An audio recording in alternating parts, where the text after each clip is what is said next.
უკრაინა Wildberries-ის საწყობებს ანადგურებს ქართველი ინფლუენსერები კი რუსულ ბიზნესს არეკლამებენ. პროპაგანდისტული იმედის წამყვანები ეკო ფანგანი და ნოე სულაბერიძე.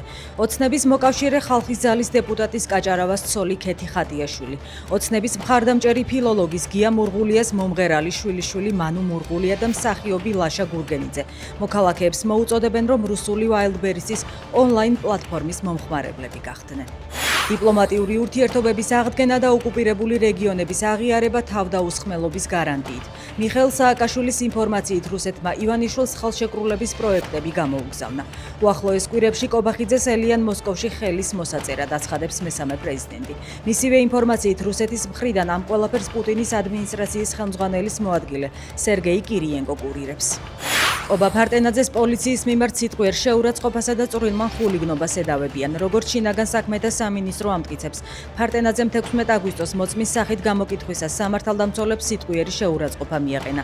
17 აგვისტოს ღამით კი ბათუმში ლანძღვა გინებით დაარღვია საზოგადოებრივი წესრიგი. გურჯაანში უბედურ შემთხვევას 60 წლის კაცი ემსხვერპლა. ნუგზარ მგალობლიშვილი ეგრეთ წოდებული ობელისკების ტერიტორიაზე გაუქმებულ მიწისქვეშა წყლის სათავსოში ჩავარდა. ბეტონის საფარი ამორტიზებული იყო, სიმძიმეს ვერ გაუძლო და ჩატყდა.